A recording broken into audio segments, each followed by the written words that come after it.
నమస్కారం. నా పేరు మధుసూదన్ రెడ్డి, తెలుగు బిడ్డని. ఇక్కడ ఇది సాక్షి పేపర్ ప్రతి ఆదివారం ఒక ఎడిటోరియల్ రాస్తాడు. వర్దిల్లి మురళి అంట, సాక్షిలో రాస్తాడు. సరే మురళి గారు, మీరు జర్నలిస్ట్ కదా, మాట్లాడుకుందాం. కాబట్టి నేను గత 4 వారాల నుంచి చూస్తున్నాను. తెలుగు బిడ్డలందరూ ఒకసారి ఆలోచించండి. ఈ మురళి రాసే రోతరాతల గురించి ఒక విశ్లేషణ చేద్దాం. ఎందుకు చెప్తున్నానంటే, ఈరోజు జర్నలిజం అనే ముసుగు తగిలించుకొని అసత్యాలు సత్యాలు కాకుండా బాబు, సత్యాలు అసత్యాలు ఎప్పుడూ కావు. అందువల్ల ఈ మురళి అనే వ్యక్తి రాసినటువంటి ఈ రాత గురించి నేను చదివి స్పష్టంగా వినిపిస్తాను. కాబట్టి ఇక్కడ మనకి ఉమ్మడి మద్రాసు రాష్ట్రం నుంచి 1953లో ఆంధ్ర రాష్ట్రం విడిపోయింది. తెలంగాణతో కలిసి ఇంకా ఆంధ్రప్రదేశ్గా అవతరించకముందు 1955లో శాసనసభకు మధ్యంతర ఎన్నికలు జరిగాయి. నాటి ఆంధ్ర రాష్ట్రం, నేటి ఆంధ్రప్రదేశ్ భౌగోళిక స్వరూపం ఒక్కటే. ఓకే, ఒప్పుకుంటా. ఎన్నికల ముందు రాష్ట్రంలో కమ్యూనిస్టుల ప్రభంజనం కనిపించింది. అప్పటిదాకా ప్రపంచంలో ఎక్కడా కూడా కమ్యూనిస్టులకి బ్యాలెట్ ద్వారా అధికారంలోకి వచ్చిన ఉదంతాలు లేవు. ఆ విషయంలో ఆంధ్ర రాష్ట్రం రికార్డు సృష్టించబోతుందన్న అంచనాలు వెలువడ్డాయి. ముఖ్యమంత్రిగా సుందరయ్య, హోంమంత్రిగా చండ్ర రాజేశ్వరరావు, ఆర్థిక మంత్రిగా మాకినేని బసవ పున్నయ్య వగైరా పేర్లతో క్యాబినెట్ కూర్పుపై కూడా ప్రచారం జరిగింది. సరిగ్గా ఈ దశలోనే పెత్తందారి ముఠా, వారి అజమాయిషిలోని మీడియా రంగప్రవేశం చేశాయి. తర్వాత ఏనండి మిత్రులారా, అప్పట్లో దున్నేవానికే భూమి అనేది కమ్యూనిస్టుల నినాదం. ఆ మేరకు భూ సంస్కరణను అమలు చేస్తామని వారు వాగ్దానం చేశారు. ఇది చాలు పెత్తందారులకు వారి చేతుల్లో ఉన్న ఆంధ్రపత్రిక, ఆంధ్రప్రభ వంటి ఆనాటి ప్రముఖ పత్రికలు ఆయుధాలు బయటికి తీశాయి. కమ్యూనిస్టులు గెలిస్తే రైతుల భూములు లాక్కుంటారు, కమ్యూనిస్టులు గెలిస్తే ప్రజల్లో ఇళ్లల్లో ఉన్న డబ్బును, బంగారాన్ని ఎత్తుకుపోతారు, వృద్ధులు పని చేయలేరు కనుక వారిని ప్రత్యేక క్యాంపుల్లో పెడతారు లేదా చంపేస్తారు. రష్యాలో, చైనాలో ఇలాగే చేస్తున్నారు. చివరికి మీ భార్యలను కూడా జాత్యం చేస్తారు. కుటుంబ వ్యవస్థ చిన్న భిన్నం అవుతుంది. ఈ రకమైన అభాండాలు వచ్చేసి అడ్డగోలుగా ప్రచారాల్లో పెట్టారు. అంటే ఆయన ఉద్దేశంలో ఏంటంటే, ఆ రోజుల్లో పెత్తందారుల పక్షాన ఆంధ్రపత్రిక, ఆంధ్రప్రభ పనిచేశాయని చెప్తున్నాడు ఈ వర్దిల్లి మురళి గారు.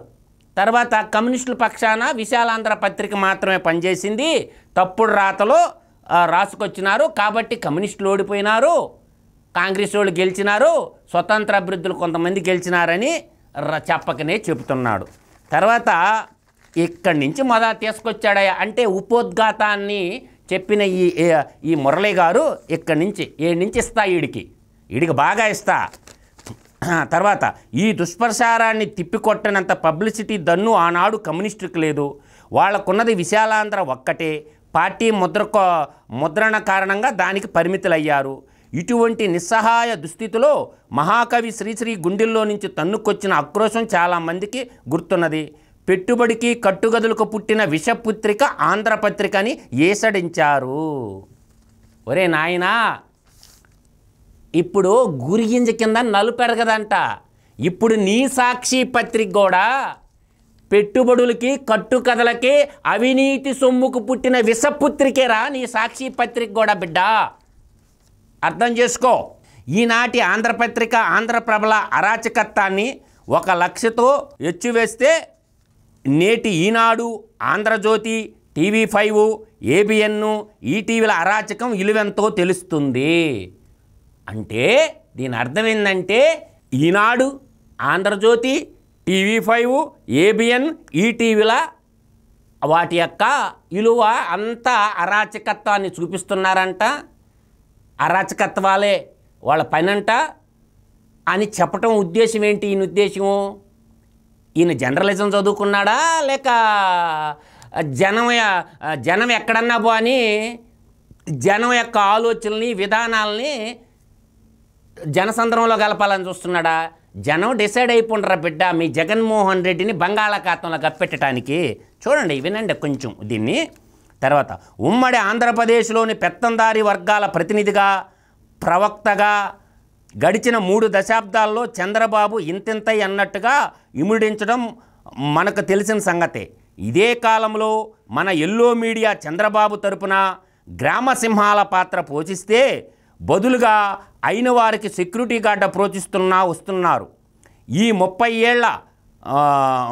ఏళ్లలో 14 ఏళ్ల పాటు బాబు ముఖ్యమంత్రి పాత్రను పోషించారు. ఆయనకు వాత్సల్యుడు అయిన దగ్గర కిరణ్ కుమార్ రెడ్డి కాంగ్రెస్ తరపున 4 ఏళ్లు గద్దె మీద కూర్చున్నారు. రాష్ట్రంలోనే పేదల అభ్యున్నతి కోసం, సాధికారత కోసం అమలైన కార్యక్రమాలన్నీ వీరి కాలంలో మినహా మిగిలిన సమయంలోనే జరగడం ఎవరైనా గమనించవచ్చు. అంటే గ్రామ సింహాలు ఎవరు? ఈనాడు, ఏబిఎన్, TV5, ఆంధ్రజ్యోతి గ్రామ సింహాలు. అంటే దాని అర్థం ఏంది? కుక్కలు. అంటే నువ్వే కుక్కవరా, నువ్వే కుక్కవరా మురళి? ఏ కుక్కకు పుట్టినవు నువ్వు? అంటే ఏ కుక్క బిస్కెట్లు తిని రోతరాతలు రాస్తున్నావు? ఇంకొకటి చూద్దాం, 1 by 1 చూద్దాం. ఏ నుంచి చూద్దాం? ప్రజలకందరికీ విద్య, వైద్య సేవలు అందజేయడం ప్రభుత్వ బాధ్యతగా నాగరిక సమాజం గుర్తిస్తుంది. ఆ రంగాల్లో సేవలు ప్రభుత్వ బాధ్యత కాదని బహటంగా ప్రకటించి వాటిని కార్పొరేట్ శక్తులకు నర్తనశాలగా మార్చిన అనాగరిక రాజకీయవేత్త చంద్రబాబు. ఫలితంగా ప్రభుత్వ బడులు కునారిల్లాయి. పేదలు, మధ్యతరగతి ప్రజలు తమ పిల్లల్ని ప్రైవేటు బడులకు పంపి అప్పులు పాలయ్యారు. నిరుపేదల బిడ్డలు చదువుకు దూరమయ్యారు. ఒక తరం మీద మధ్యతరగతి వర్గాల కలను కాటేసిన చరిత్ర చంద్రబాబుది. అలాగే ప్రైవేటు వైద్య సేవల బలిపీఠనెక్కి లక్షలాది కుటుంబాలు కృషించి నశించిపోయాయి. ఓకేనా? అరే మురళి, గుర్తుపెట్టుకో, నీ ముఖ్యమంత్రి నీ జగన్మోహన్ రెడ్డి ఎక్కినాక ఒక్క స్కూల్ కట్టాడు రా ఆంధ్రప్రదేశ్ రాష్ట్రంలో. గతంలో పరిపాలించినటువంటి ముఖ్యమంత్రులు కట్టిన బళ్ళే కదా. ఒక్క స్కూల్ కట్టాడు రా, చూపించరా ఏడగట్టాడో. తర్వాత నీ ముఖ్యమంత్రి ఎక్కిన తర్వాత ఒక్క ఉపాధ్యాయ పోస్ట్ ఎక్కడన్నా ఫిలప్ చేశాడ్రా? గతంలో ప్రభుత్వ రంగంలో ఉండే హాస్పిటల్కి అన్నిటికీ రంగులు వేసుకున్నావుడే కదంటారా నీ ముఖ్యమంత్రి. కొత్త హాస్పిటల్ ఎన్ని కట్టాడ్రా నాయన నీ ముఖ్యమంత్రి? ఎక్కడ కట్టాడు చూపిరాదా? ఎన్టీ రామారావు తెచ్చినటువంటి విశ్వవిద్యాలయానికి పేరు తీసేసి తండ్రి పేరు పెట్టుకున్నాడ్రా. ఇది నిజమే కదా, అబద్ధమా? తర్వాత NG రంగా, వ్యవసాయ రంగానికి ఆద్యుడు రా NG రంగా గారు, ఎంత గొప్పోడు. ఆయన పేరు తీసి పేరు పెట్టుకున్నాడు కదా. ఒరే అద్దె మురళి, ఒక్క కొత్త పథకం పేరు చెప్పరా నీ జగన్మోహన్ రెడ్డి పెట్టిన పథకం పేరా? నీ రాతలు రాసుకుంటే భజన చేసుకుంటే చేసుకో. జగన్మోహన్ రెడ్డికి ఎంత పొంపు కావాలంటే అంత కొట్టుకో. పక్కన వాళ్ళని విమర్శించే అర్హత నీకెక్కడిచ్చాడు? ఇదే చెప్తుంది జర్నలిజమా? నిజాలు రాయి. ఇప్పుడు చెప్పాడు రా ధర్మవరం సభలో అమిత్ షా గారు, నీ నాయకుడు 13,50,000 కోట్ల రూపాయలు ఆంధ్రప్రదేశ్ని అప్పులు కుప్పగా మార్చినాడని చెప్పి. దానికి చెప్పరా సమాధానము? అమరావతి రాజధాని అని చెప్పి వక్కానించుండు కేంద్ర హోమ్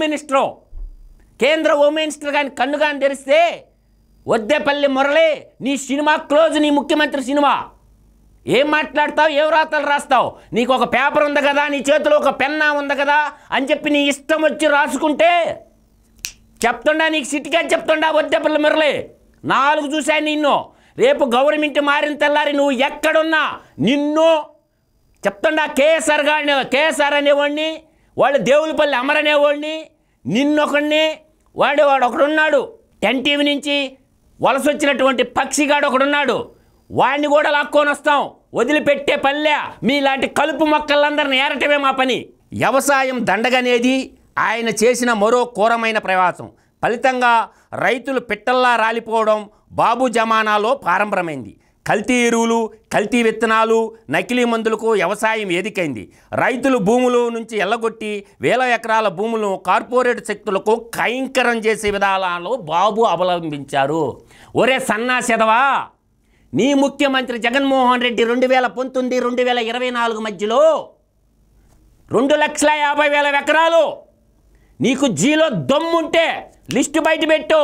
ఇండోసోల్ పవర్ ప్రాజెక్టుకి ఎంత కేటాయించాడు? ఒక రాయలసీమ ప్రాంతంలోనే 1,50,000 ఎకరాలు పేద బడుగు బలహీన వర్గాల భూములు అన్యాకాంతం చేసిండ్రా బిడ్డ.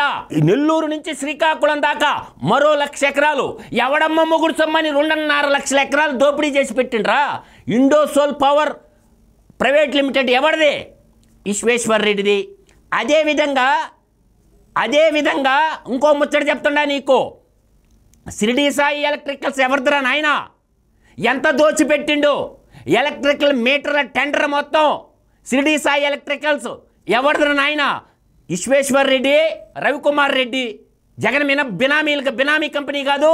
వైఎస్ఆర్ అవినాష్ రెడ్డికి వాటాలు లేవు దాంట్లో. ఈ చెప్పరా బాబు ఏ కంపెనీకి ఎన్ని భూములు కేటాయించింది ఈయన పీరియడ్లో? తర్వాత వ్యవసాయ రంగమే తీసుకున్నాం. మీ జగన్మోహన్ రెడ్డి ఎక్కిన తర్వాత చాంతాడంత లిస్టు పెట్టి కేవలం 37,500 రూపాయలు రైతులకు ఇచ్చి నేనేదో రైతులకు పొడి చేసినట్టు చెప్పుకుంటున్నాడు. 90% డ్రిప్ సబ్సిడీ ఇచ్చింది ఎవరమ్మా? చంద్రబాబు నాయుడు కాదు రైతులకి. తర్వాత రైతులకు పనిముట్లు ఇచ్చింది చంద్రబాబు నాయుడు కాదు. రైతులకి హార్టికల్చర్ రంగంలో మొక్కలు వేసుకుంటుంటే సబ్సిడీ ఇచ్చినటువంటి నిమ్మ మొక్కలకి, బత్తాయి మొక్కలకి, సపోటా మొక్కలకి, మామిడి మొక్కలకి రైతులు కాదు. పట్టలు ఇచ్చినటువంటి వాడు చంద్రబాబు నాయుడు కాదు. చంద్రబాబు వద్దం లేస్తే చంద్రబాబు నాయుడు మీద పడి ఏడుస్తారు ఎందుకురా. తర్వాత చూద్దాం. పేదల జీవితాలను కాల్చుకు తింటున్న చంద్రబాబు నాయుడు పచ్చ మీడియాకు ఒక విజనరీ కనిపించాడు. నిజంగా దార్శనికుడేరా చంద్రబాబు నాయుడు. ఈరోజు పల్లెల్లో సాఫ్ట్వేర్ ఉద్యోగాల విప్లవం సృష్టించి ఐటెక్ సిటీ నిర్మాణం చేసి వేల మంది పిల్లలు ఈరోజు ఐఐటి చదువుకొని, ఐఐటీల్లోనూ ఐఐఎంఎల్లో చదువుకొని విదేశాలకు పోయి లక్షలు సంపాదిస్తున్నారంటే దానికి దార్శనికుడు చంద్రబాబు నాయుడేరా. ఇలా లక్షల జీతాలు తీసుకుంటున్నంటే 20 ఏళ్ల యొక్క ప్రణాళికని ముందే వేసుకొని తను ముందు పెట్టుకొని మన తెలుగు బిడ్డలు ఎక్కడున్న అగ్రస్థానంలో నుండి తప్పించేవాడు చంద్రబాబు నాయుడు. నువ్వారా రోతరాతలు రాసేది? చూద్దాం రా. ఇలాగ జూన్ 4 తర్వాత ఇలాగే రాయిరా చూద్దాం. తర్వాత 5 ఏళ్ల క్రితం ఆంధ్రప్రదేశ్లో ఒక తేడా వచ్చింది. చంద్రబాబుకు ఎల్లో మీడియాకు అది చిన్న తేడా ఏమి కాదు. ఎల్లో విజనరీ విధానాలకు కొత్త ముఖ్యమంత్రి జగన్మోహన్ రెడ్డి తలకిందులు చేశారు. ప్రజలిచ్చిన అధికారం గుప్పిడి మంది పెత్తందారుల కోసం కాదు, పురోగమనం కోసం పోరాడుతున్న విశాల ప్రజాని కోసం అనేది ఆయన విధానం. జగన్మోహన్ రెడ్డి విధానాలకు మన పెత్తందారీల ఏజెంట్ల విధానాలకు ఘర్షణ ఏర్పడింది. పెత్తందారుల కూటమి జగన్ ప్రభుత్వంపై యుద్ధాన్ని ప్రకటించింది. జగన్ ప్రభుత్వ విధానాల వల్ల ఊపిరి పీల్చుకున్న పేద వర్గాలు ప్రజలు ఆయన వెనక సైన్యంగా మోహరించారు. పేదలు పెత్తందారుల మధ్య మహాయుద్ధానికి ముహూర్తం ఖరాయింది. ఏంద్ర యుద్ధం జరిగేదా? ఇది ప్రజాస్వామ్యం రా వద్దేపల్లి మురళి. యుద్ధం జరిగింది ఎప్పుడు? రాజుల కాలాల్లో యుద్ధం జరగద్ది. యుద్ధం అనరం నీలాంటి లుచ్చాలకు అవపడతాయి ఆ పదాలు. ఈ ప్రజాస్వామ్యము ఓటు అనేది ఎవరిని ఎన్నుకోవాలా, ఎవరిని దించాలనేది ప్రజలు తీర్మానం చేస్తారు. గతంలో తండ్రి అధికారాన్ని అడ్డం పెట్టుకొని నువ్వు రాసిన ఈ రోత పత్రికని దోచిపెట్టిన మాట వాస్తవం కదా. ఇందిరా టెలివిజన్ అని ఇందిరాగాంధీ పేరు పెట్టి సాక్షి మీడియాలో పెట్టుకున్నది వాస్తవం కదా. తండ్రి అధికారాన్ని అడ్డం పెట్టుకొని భారతీయ సిమెంటు ఏర్పాటు చేసుకున్నది వాస్తవం కాదా. ఇవన్నీ పేదోడు మరి పులివెందల పాలిమర్స్ నిర్మాణం చేసుకున్నది ఎవరు? అసలు పెద్ద నిజమైన సెక్రటేటర్గా పోకుండా పరిపాలన చేస్తుండేది ఎవరమ్మా మురళి? సెక్రటేటర్ పోయాడా నీ ముఖ్యమంత్రి? ఇంట్లో పడుకొని, ఇంట్లో దొంగోని రాష్ట్రాన్ని పరిపాలిస్తున్నటువంటి దుష్టుడు ఎవరు? నువ్వు ప్రేమించే నీ జగన్మోహన్ రెడ్డే కదా. ఎవరికి చెప్తారా?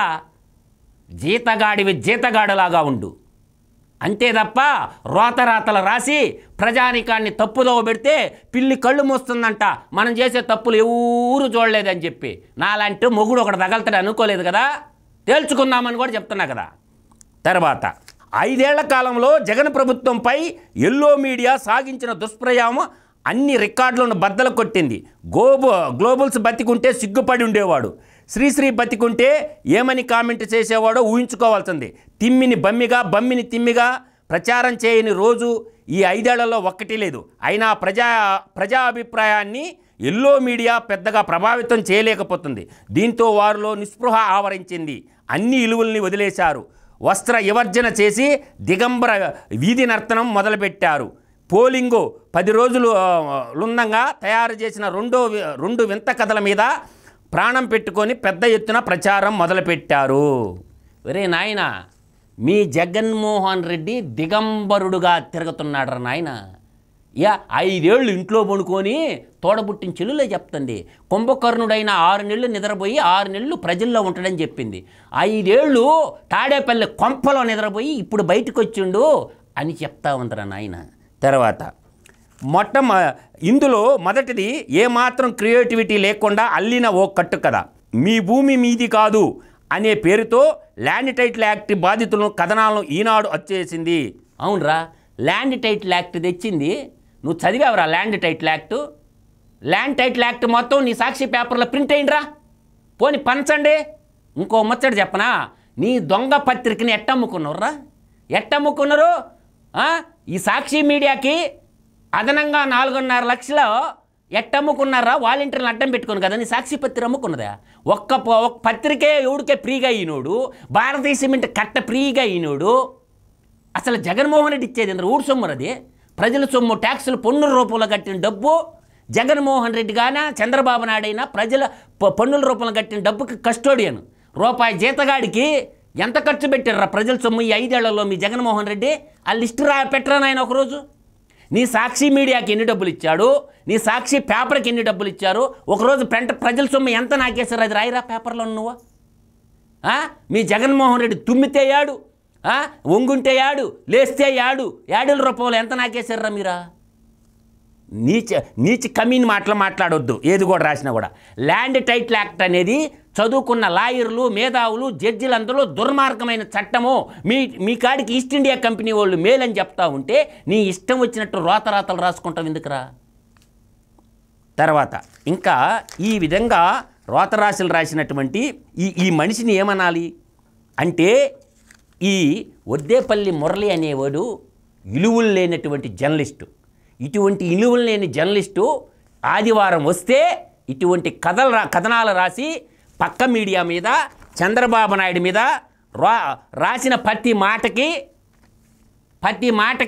రే మీ జగన్మోహన్ రెడ్డికే కాదు సిఐడి ఉండేది, రేపు వచ్చే ప్రభుత్వానికి కూడా ఉంటుంది మురళి సిఐడి.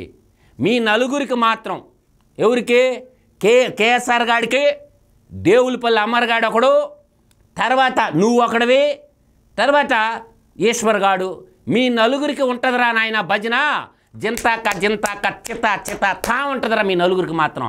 మీ నలుగురు ఎక్కడున్నా మిమ్మల్ని కూడా సిఐడి కార్యాలకు లాగి ఏం చెయ్యాలో ప్రభుత్వం అది చేస్తుంది. మీ రాతలకు అన్నిటికీ సమాధానం చెప్పిస్తాం, దాంట్లో డౌటే లేదు. కొంచెం కళాలు కత్తులై రాయాలన్నారు కానీ కళాలు తొత్తులై రాయొద్దు. కాబట్టి కొంచెం పొదుపుగా రాత రాయకుండా పొదుపుగా జర్నలిజంగా రాయి. నీ ఇష్టం వచ్చినట్టు రాస్తే నువ్వు ఒక ఫైనల్గా అడుగుతున్నా, యాక్ అని టైటిల్ పెట్టినవు రాయడా. ఈ కార్టూనిస్ట్ పేరు ఎందుకే లేదురా మీరా? మీకు కార్టూనిస్ట్ పేరు వేసే దమ్ము కూడా లేదా? ఎల్లో మీడియా అంటున్నవే నీ సాక్షులు ఇదేంద్రా ఎల్లో కదా? పద్దాలు లేస్తే కింద మీద వేసుకునేది ఎల్లో రంగే కదరా. శుభసూచకమురా ఎల్లో అనేది. ప్రతి ఇంటికి గడప అనుకుంటుందిరా ఎల్లో రంగు. సిగ్గుందంటరా రోతలు రాయటానికి. అందువల్ల మీరు జర్నలిజం అమ్ముడైపోయిందని నేను ఎప్పుడూ చెప్తుంటా. ఆలోచించుకో. ఇవాళ రాష్ట్రం జగన్మోహన్ రెడ్డి ఆధ్వర్యంలో మొత్తం సెంట్రలైజ్డ్ కరప్షన్ అయింది. ఒరే లెక్కర్ ఎవరు వ్యాపారం చేస్తుంది మురళి? మీ ముఖ్యమంత్రే కదా.